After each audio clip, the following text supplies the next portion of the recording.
출애굽기 10계명 말씀 제7번째 계명의 말씀입니다. 출애굽기 20장 14절 말씀이죠. 같이 한번 읽겠습니다. 시작.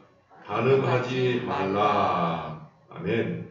오늘 이 말씀을 잘 이해할 수 있기 위해서 마태복음 5장을 좀 펴겠습니다. 마태복음 5장 27절 이하로 말씀입니다.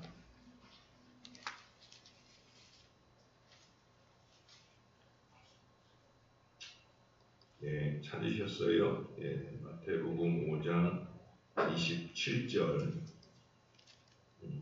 빛과 소금에 대한 말씀을 20절까지 하고 나서 21절부터 십계명을 다루시는데, 첫 번째 다루시는 주제는 우리가 어제 보았던 살인하지 말라.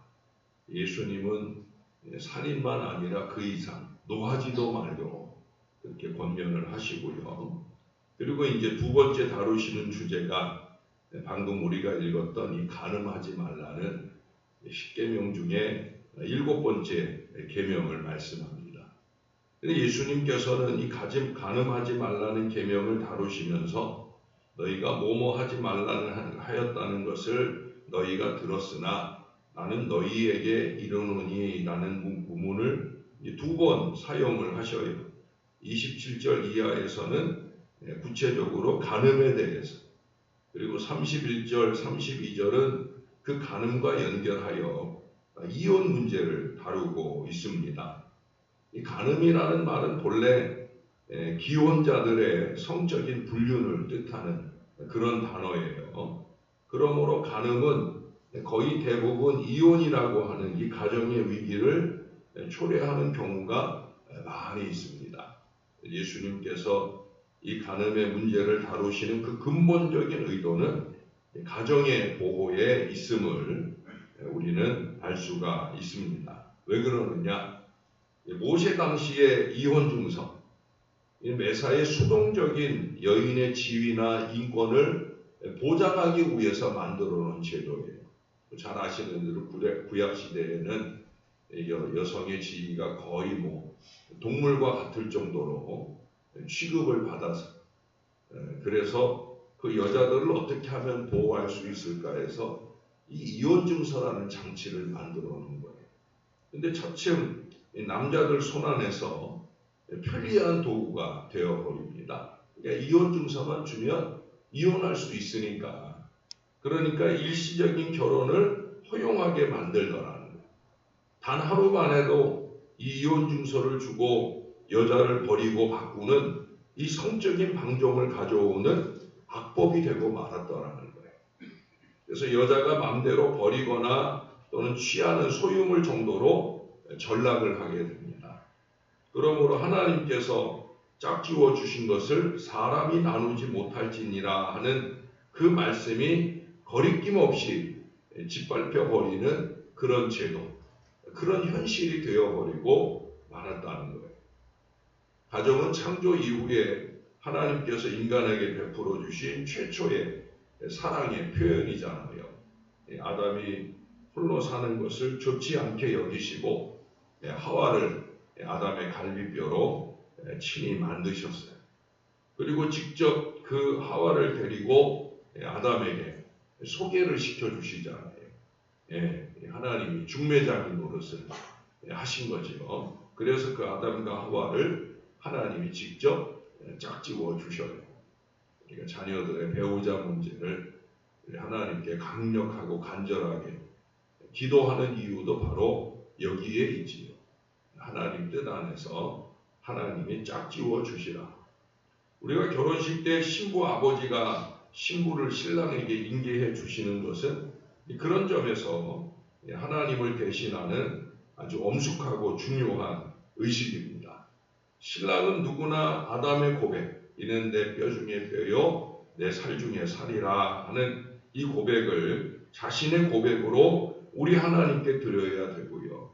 이렇게 이루어진 결혼은 우리 하나님 앞에서 신실하고 영광스럽게 거룩한 그런 계약으로서 우리가 잘 지켜내야 된다는 거예요.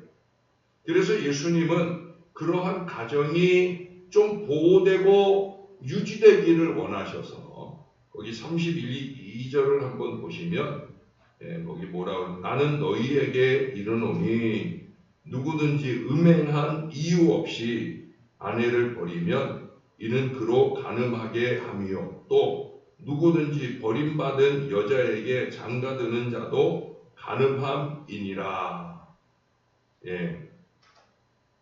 여기서 이 음행이라고 하는 말은 성을 판다는 뜻이에요. 성을 상품화하는 그런 정도로 타락한 경우에만 이혼하라는 그런 근거를 세우시는 것은 단 한 번의 실수 정도는 용서해줘라 하는, 어찌 보면 참으로 어려운 말씀을 지금 우리 예수님이 하시는 거예요. 사실 이 간음 문제는 그 한 번조차 용서가 쉽지 않은 문제잖아요. 자기 즐거움만 생각하느라 상대 배우자의 상실감이나 슬픔 등을 전혀 배려하지 않은 가장 이기적인 잘못이고 이게 절대 한 번으로 끝나지 않을 것이기에 초장에 뿌리를 뽑아야 한다 생각할 수가 있는 거예요. 그럼에도 이렇게 말씀하신 데에는 예수님께서 구약에 보면 호세아서에 실제로 음행했던 그 고멜을 사랑하시고 그를 다시 취하라고 호세아에게 말씀하셨던 그 하나님의 사랑 안에서 이혼이란 그렇게 쉽게 할 수 있는 게 아니다라는 걸 강조하시고자 하신 거예요. 이혼을 쉽게 생각하지 말라는 의미로 이 말씀을 하셨다라고 그렇게 생각할 수 있다는 겁니다. 그렇다고 간음하지 말라는 이 말씀이 남자에게만 해당될 수도 없는 일이에요. 실제로 32절의 내용에 보면 음행한 이유 없이 아내를 버리면이라고 얘기한 걸 보면 여자들도 크게 다르지 않은 문제라는 거죠. 옛날 설교자들은 음욕을 품는다라는 이 문제를 다룰 때마다 정욕은 불이다, 기름을 붓지 말라, 이런 말씀을 했다고 합니다. 그 말씀을 하게 되는 근거는 잠언서 말씀이 사람이 불을 품고서야 어찌 그 옷이 타지 않겠느냐는 이 말씀에 근거하는, 다시 말해 인간의 영혼을 지옥에 던지워지게 하는 이 정욕은 불길과 같고 보지 말아야 할 영화나 잡지, 가지 말아야 할 곳에 가는 것은 기름과 같아서 사람의 정욕을 더욱더 태워 완전히 실족하게 만든다는 거예요. 저는 여기에 하나 더, 제가 이 교회에 와서는 주보에 그런 광고를 내지 않았지만 제가 좀 더 젊은 날 목회하던 교회에서는 주보에 그런 광고도 냈어요. 여름이 되면 여자분들의 옷차림에 대한 광고를 했었어요.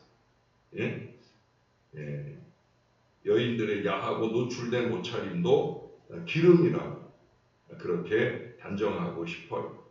특히 주일날 짧은 치마나 반바지 차림이나 한여름에 소대나시를 입고 교회에 오는 것은 형제들을 지옥으로 인도하는 사탄의 심부름꾼 역할을 하는 것과 같다라고 말할 수 있다는 거예요.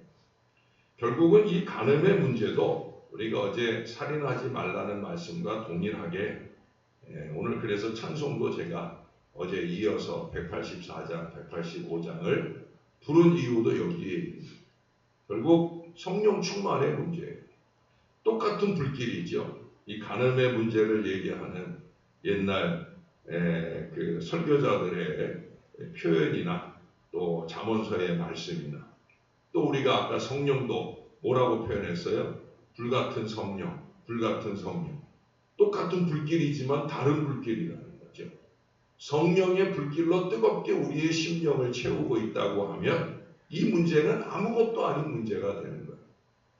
근데 성령의 불길이 없고 정욕의 불길이 우리의 마음에 불타고 있으면 그러면 별거 아닌 일들 속에서 우리는 끊임없는 이 간음의 어리석음을 범할 수가 있다라고 하는 거예요.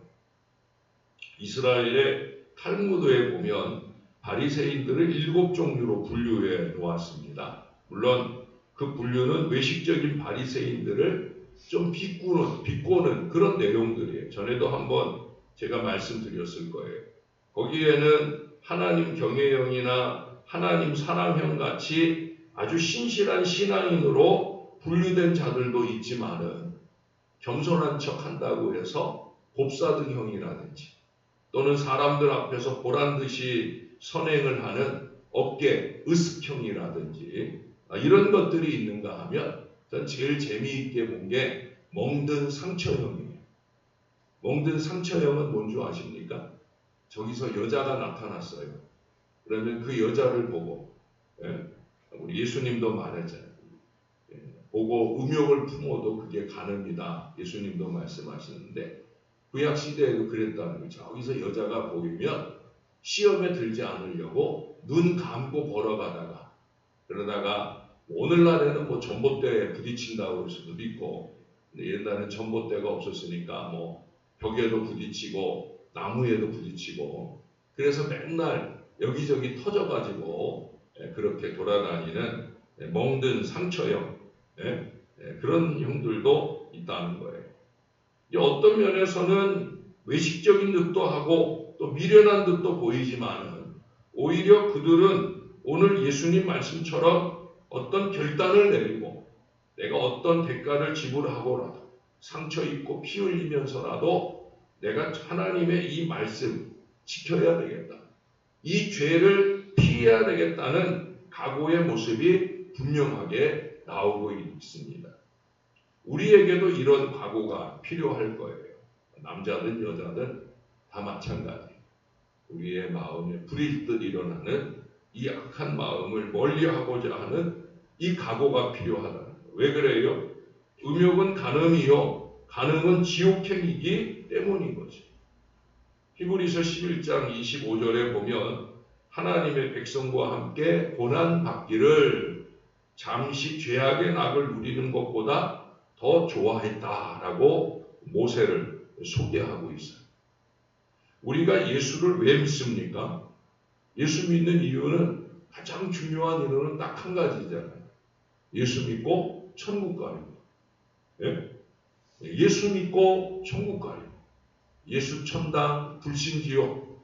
옛날에 그렇게 외치고 전도하던 분들이 많았잖아요. 왜 그 한마디로 정리를 합니까?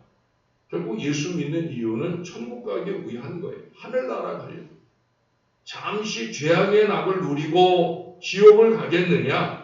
아니면 조금 힘들고 어려워도 우리가 말씀과 기도로 우리 영혼을 거룩하게 채우며 성령 충만해 하나님 주신 가정을 주 안에서 잘 지키며 살겠느냐?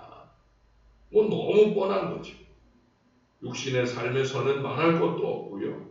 우리 마음속에서라도 잠시 음심조차 용납하지 않는 영적인 순결을 우리 하나님을 향해서나 또 배우자들을 향해서나 그 순전하게 지켜내는 거룩한 백성으로 살아 우리의 가정들이 아름답게 지켜내지기를 바라시는 우리 주님의 뜻을 이루어가는 저와 여러분들이 되어야 할 것입니다. 하나님이 원하시는 것, 예수님이 원하시는 것은 딱 한 가지예요. 거룩하게 지켜내라는 거예요. 가정을 거룩하게, 교회를 거룩하게, 저와 여러분이 더 성령 충만해야 할 분명한 이유가 있는 거예요.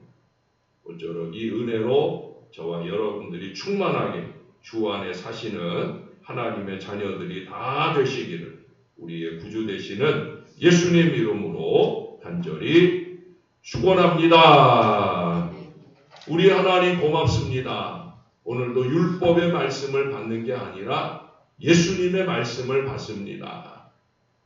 율법의 말씀에는 너희에게 이렇게 말하였지만 율법의 완성인 나는 너희에게 이렇게 이른다 하면서 우리 주님이 하신 말씀을 귀 기울여 듣는 우리 모두가 되게 하여 주옵소서. 율법을 내팽개치는 게 아니라 율법 이상의 주님의 말씀에 귀 기울이며 우리의 마음으로부터 합당하게 순종하고 지켜나가는 우리 하나님의 말씀이 꼭 되어지게 하여 주시옵소서. 이제 겨울이 다 지나가고 봄이 옵니다. 이 봄도 곧 지나며 금세 더워지고 여름이 올 것입니다. 하나님, 쉬워지는 세상이 되어져 가지만 우리의 마음은 쉽지 않도록, 우리의 마음은 더 뜨겁고 간절하게 모든 죄악을 향해 철두철미하게 잘 닫아두고 아름답게 살아가는 우리 모두가 되게 하여 주옵소서. 우리의 마음속에 찾아드는 잠시 음심조차도 예수의 이름으로 몰아내고 좀 더 거룩하게, 좀 더 신령하게 그렇게 주 안에 살아내는 하나님 사람들 될 수 있게 은혜 베풀어 주옵소서. 우리는 배우자를 상대하는 것 이상으로 하나님 앞에 사는 신앙 인생인 것을 잊지 말게 도와주시고, 하나님 보시기 좋은 마음으로, 하나님 보시기 좋은 언행으로 그렇게 주 안에 살아 우리 하나님께는 영광이 되고 우리의 가정과 교회는 더욱더 거룩하고 신령하게 행복하게 지켜내는 복된 사람들 될 수 있게 은혜를 베풀어 주옵소서. 특별히 우리의 가정들을 주님이 지켜주시듯 우리의 사랑하는 자손들의 가정들이 많이 탄생될 수 있게 역사를 더하여 주옵소서. 4월에도 6월에도 귀한 가정의 탄생 계획이 있어 이렇게 준비해 가고 있사온데, 우리 하나님 이런 은혜가 우리의 자녀들 가운데 많이 이루어졌으면 좋겠습니다. 사랑하는 자녀들의 배우자를 위해, 자손들을 위해 기도하는 가정들이 많습니다. 너나 없이 우리 모두의 가정들마다 그렇게 아름답고 좋은 착한 그런 믿음의 배우자들을 만나 행복한 가정들을 이루고 갑절로도 행복을 누려가는 우리의 자손들 되도록 축복해 주시옵소서. 이 모든 것들이 주의 손안에 이루어지게 하시고 주님의 은혜 안에서 영육간에 강건하고 행복한 우리의 자손들 되어지게 은혜 베풀어 주시옵소서. 감사합니다. 예수님 이름으로 기도합니다. 아멘.